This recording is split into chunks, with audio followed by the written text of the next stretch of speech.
Eh bien, salut tout le monde, c'est Link, j'espère que vous allez tous très bien. Et bien moi, comme d'habitude, ça va super. On se retrouve aujourd'hui pour une vidéo qui va changer un petit peu du contenu que je propose habituellement sur ma chaîne. On se retrouve pour une vidéo PVP sur la bêta. Donc c'est une vidéo PVP très haut niveau, puisque sinon je trouve pas ça très intéressant. Et nous avons donc Kentamientu, je sais pas trop comment prononcer, un Eka Flip niveau 200 qui joue, alors je vais regarder les PAPM de base une fois qu'il aura passé son tour. Bon, je sais pas, en tout cas, il joue 3969 points de vie, il me semble qu'il est 12 PA 6 PM de base, 43 d'esquive PA, 48 d'esquive PM. Qu'est-ce qu'il a d'autre? Alors, au niveau des résistances fixes, il a 30 res neutres, 29 terre, 28 feu, 46 eau et 27 air. Au niveau des pourcentages, il a 0% neutre, 22% terre, 18% feu, 26% eau et 12% air. Alors, j'ai vu un petit peu jouer tout à l'heure. Bon, je vais vous dire ça après avoir présenté son adversaire. Son adversaire, c'est Soda, qui nous vient de Amayero et donc qui est une roublarde niveau 199. 4440 points de vie, 47 d'esquive PA et 72 d'esquive, donc esquive retrait PM bien entendu, puisqu'elle a l'air d'être agilité. Au niveau des résistances fixes, elle a 20 neutres, 10 terre, 0 feu, 25 eau et 0 air. Au niveau des pourcentages de résistance, 22% neutre, 15% terre, 22% feu, 7% eau et puis 17% air. Alors, l'Eka Flip est donc on a la roublarde qui est grade 2 et l'Eka Flip est très haut gradé. Alors, si je dis pas de bêtises, il est grade 9. Je crois pas que ce soit le grade 10. Si je dis une bêtise, honte à moi. En tout cas, je l'ai vu jouer tout à l'heure et il est vraiment très bon. Euh, il m'a l'air plutôt axé feu quand j'ai vu jouer tout à l'heure. Il jouait notamment sur l'engrappeuse et puis top cage, et il est très bon. Et au niveau de sa résistance fixe, il a 46 de res fixe plus les 26%. Ça lui sert principalement puisqu'il est vraiment axé feu. Donc j'ai vu jouer tout à l'heure, il lance un tout ou rien, donc comme vous le savez, ça inflige des dégâts en zone. Ça va ne le taper que du 70, et puis au tour d'après, ça va le soigner quelque chose comme 571, il me semble. À chaque fois que je voyais jouer, c'était à peu près de cet ordre-là. Donc c'est quand même assez violent ce qu'il met. Et voilà, c'est quand même un bon Eka Flip. Voilà, je tenais à le dire. Et voilà, donc j'espère que ça va être assez intéressant, puisqu'on a quand même une roublarde. Une roublarde, c'est censé jouer plutôt tactique. Maintenant, elle reste vraiment au corps à corps avec l'Eka Flip. Eka Flip qui fait une roulette 400 force. Donc ouais, la bombe réduit quand même les dommages de 200. Il essaie d'enlever le mur de bombe. Il utilise 6 PA pour ça. Alors, je suis pas sûr que ce soit vraiment la bonne solution, parce que si quand même, s'il arrive quand même à bouger un petit peu. On a également le Doppel Eka Flip qui est franchement il est utile ce Doppel. Déjà il offre un Rox qui est pas mauvais du tout, hein. Il met quoi? Il met du... Ouais, c'est quand même pas mal le Rox qu'il met. Il met quasiment du 400 par tour. Et en plus de ça, il a la possibilité de mettre une roulette à chaque tour. Donc si jamais il tombe sur une bonne roulette, l'Eka Flip n'aura pas besoin d'en remettre une. Donc au niveau de l'espingole, elle rox du 248, 250 quasiment. Faut pas oublier qu'il y a quand même des résistances qui sont pas mal. Je sais pas ce que la roublarde essaye de faire. Elle l'a pas mis dans un mur de bombes. Elle l'amène au corps à corps avec lui, peut-être pour le tacler sûrement, mais de toute façon je pense qu'elle a perdu. Attendez, elle a une tétriste. Ah ouais, mais elle a dû utiliser une mimi-biote, je pense, si elle a une tétriste. C'est vrai que c'est assez bizarre les mini-biotes. Donc voilà, elle a déjà perdu. Ce fut assez rapide. Il est quand même très fort, cet Eka Flip niveau 200. Je vais essayer de trouver une autre... donc moi je suis là, bonjour. Je vais essayer de trouver une autre aggro. Dès que j'en trouve une intéressante, je reprends la vidéo. Et puis, ah bah tiens, il y en a une qui est là, qui n'a pas encore commencé. Ah bah d'accord, il vient de la lancer. Donc notre cher Eka Flip face à Jake Hill. Et il s'amuse bien avec les mimi-biotes, on dirait, hein. Il s'est mis une cape du piou bleu et puis une coiffe, un chapeau le fer. Alors par contre, ouais, ça donne un petit peu lieu à n'importe quoi maintenant les mimi-biotes. C'est assez particulier. Bon, en tout cas, voilà, l'Eka Flip a choisi le mode Rox puisqu'il s'est équipé d'une piou rouge. Vu qu'en plus, c'est la zone de prédilection, il gagne quand même 160 d'intelligence. Ça va être une agression qui va pas être très intéressante, je pense, surtout si voilà, l'Eka Flip met quand même une piou bleue. Donc à mon avis, il est équipé chance. Ça va pas être quelque chose de très intéressant, je pense, puisqu'il y a quand même 7 niveaux au-dessus, et puis l'Enirypsa n'est que grade 1. Il a quand même vachement l'avantage, faut pas oublier qu'il a un bouclier, hein, les K-Flip, j'ai oublié de le préciser, hein, contre la roublarde. C'est normal qu'elle rock c'est pas énormément, puisque de base il avait 12% plus les 27 de res fixe, plus le bouclier d'as, qui peut avoir, il me semble, jusqu'à 25% de résistance eau. Donc voilà. Au niveau de les K-Flip, donc au niveau de l'Enirypsa, pardon, 13 PA, oula, 11 PA 6 PM de base, puisqu'on lui rajoute le boost du Lapino et du mot stimulant. 27 d'esquive ou PAPM, 9 de rescrit. Au niveau de résistance fixe, il y a 17 neutres, 10 terre, 12 feu, 10 eau et 14 air. Et puis au niveau des pourcentages de résistance, 20% neutre, 16% terre et 7% air. Et pour le reste, c'est rien. Donc ça peut être très intéressant. Donc voilà, je peux vous montrer, tout rien, il s'inflige du 118. De toute façon, je pense que vu que c'est un Eriepsa haut, il ira pas le taper à cette distance. Il fait une maîtrise d'armes, un petit mot de régène, et puis ouais, je pense que ce sera pas forcément très intéressant comme agression. Je sais pas si je vais rester jusqu'à la fin. Bon allez, si on a commencé l'aggro. Donc ouais, je trouve que ça change un petit peu du contenu que je propose habituellement sur ma chaîne, un petit peu de vidéo PVP. Ça fait du bien, je filme ça comme d'habitude en avance, moi je reprends les cours demain. Nous sommes mardi 3. Oh là là, j'ai un petit peu crevé. J'arrive pas à dormir vu qu'on reprend les cours. Voilà, comme je vous l'avais dit, l'engrappeuse qui est très très efficace, hein, qui peut enlever 4 PO pendant 6 tours. C'est vraiment énorme. Enfin pendant 6 tours parce qu'il a mis un coup critique. Mais ça reste vraiment énorme, je vais vous montrer vu que j'ai un K-Flip. Hein.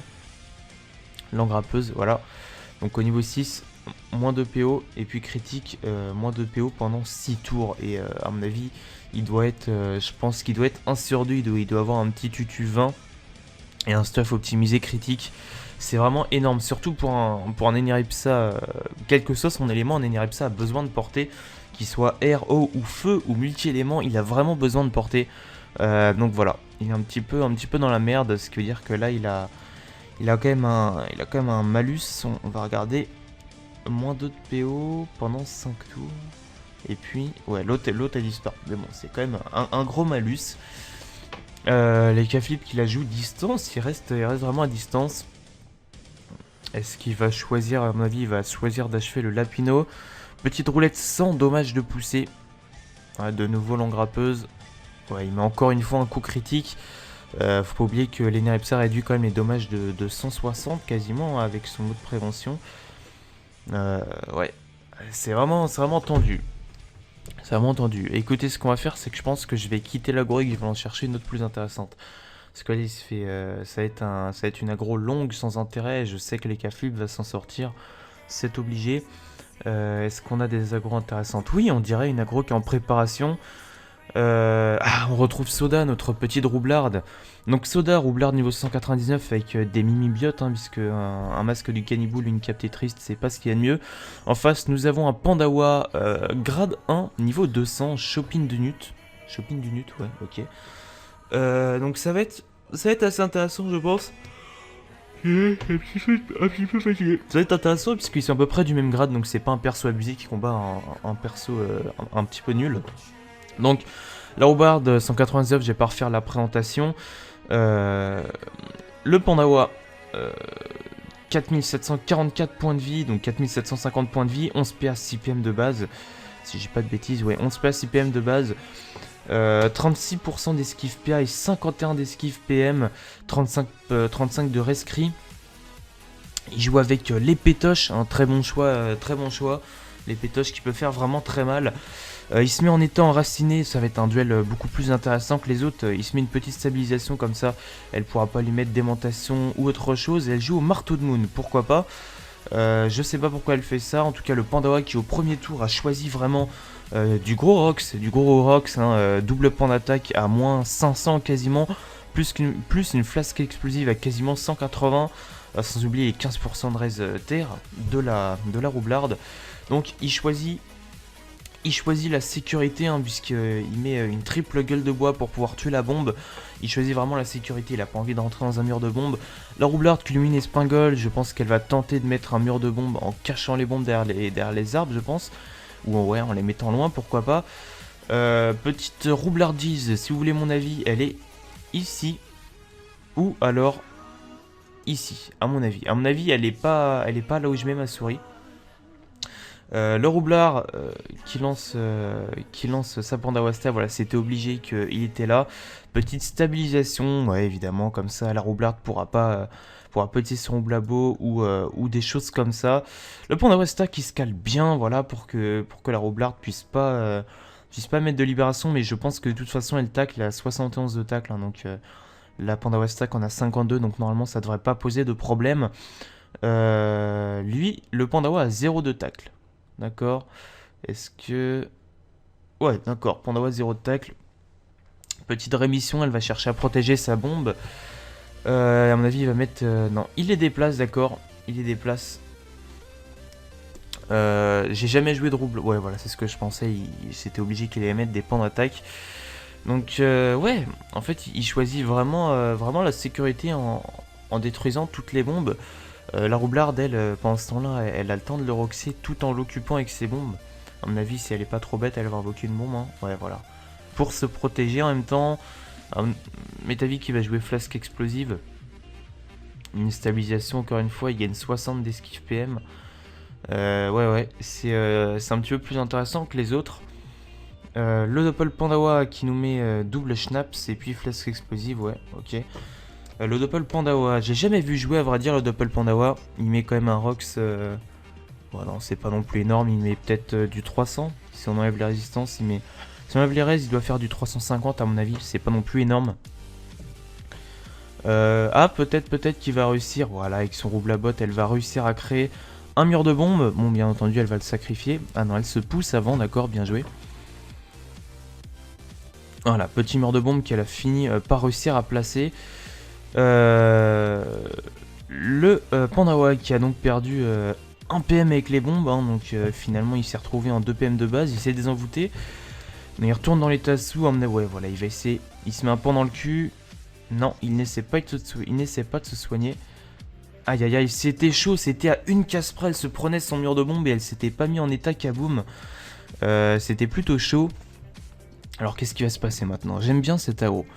C'est pas deux persos abusés qui s'affrontent, ni un abusé qui affronte un non abusé. Donc c'est plutôt intéressant comme aggro. Est-ce qu'il s'est mis une stabilisation? Non, il s'est pas mis de stabilisation en plus, donc il prend très très cher. Le panda shopping de notes qui prend du 300, il prend du 400, il perd 2 PM. Heureusement qu'il a mis son pan dans le cul, là il va reprendre à peu près un petit peu plus que du 400, non du 400. Assez violent, franchement assez violent. Eh bien non, ce n'était pas elle. À mon avis c'est celle qui est à côté de sa bombe. Ouais, à mon avis c'est elle. Eh bien non, elle s'était écartée. D'accord, ça reste assez chaud comme duel. Hein. Il s'est désenvoûté. Malala. Ouais, c'est vrai que d'un autre côté c'est pas mal joué puisque c'est mis en stabilisation et puis elle a mis 3 bombes, donc je pense qu'elle va en faire... non, je vois pas trop comme peut-être une aimantation, peut-être qu'elle pourrait caler une aimantation de la bombe qu'elle a, et puis une aimantation de celle-là, pourquoi pas, ou faire exploser la tour à bombe à 717. Je m'y connais pas vraiment en roublard, j'en ai jamais joué de ma vie. Moi tout ce que je connais, voilà, c'est en les ayant regardé jouer, voilà, c'est bien ce que je pensais. Donc un moins 538, elle commence vraiment à faire très mal. Ouais, je pense que l'aggro est joué. Prochain tour, à mon avis, il est mort. Il choisit. Ah non, il choisit le gros Rox, d'accord. Il met quasiment du 1200 en un tour. La roublarde qui a pris très cher, sans oublier le Doppel Pandawa qui est là. Je me demande si le Doppel Roublard est utile. Bon, quoi qu'il en soit, elle l'a pas encore débloqué. C'est assez tendu. Est-ce que la roublarde va réussir à l'achever? Je pense qu'elle va mettre... Est-ce qu'elle pourrait mettre son roubla? Ouais, à mon avis, elle va mettre son roublabot pour attirer les 7 bombes là et 7 bombes là, pour mettre un mur de bombes et s'assurer la victoire. Voilà. C'était quand même assez tendu. Ou le pousser s'il a pas de cible. Ouais, j'avais pas regardé. Donc voilà. Aggro terminé. La roublarde, Soda a vaincu Shopping Donut. Soda du serveur Amero qui bat Shopping Donut du serveur Alistair. J'espère que cette petite agro PVP live vous aura plu. On se retrouve... Ah, il a réussi à l'avoir lui. Waouh, il a dû saigner Crossmaster Arena lui. Donc on se retrouve bientôt pour une prochaine vidéo. PVP, let's play, tuto, je n'en sais encore trop rien. Portez-vous bien, n'hésitez pas à laisser un j'aime ou à laisser un commentaire ou encore à vous abonner à ma chaîne YouTube pour suivre les autres vidéos. On se retrouve bientôt pour une prochaine vidéo, portez-vous bien. Et puis peace tout le monde et n'oubliez pas, sur Dofus, moins tu dors, plus t'es fort.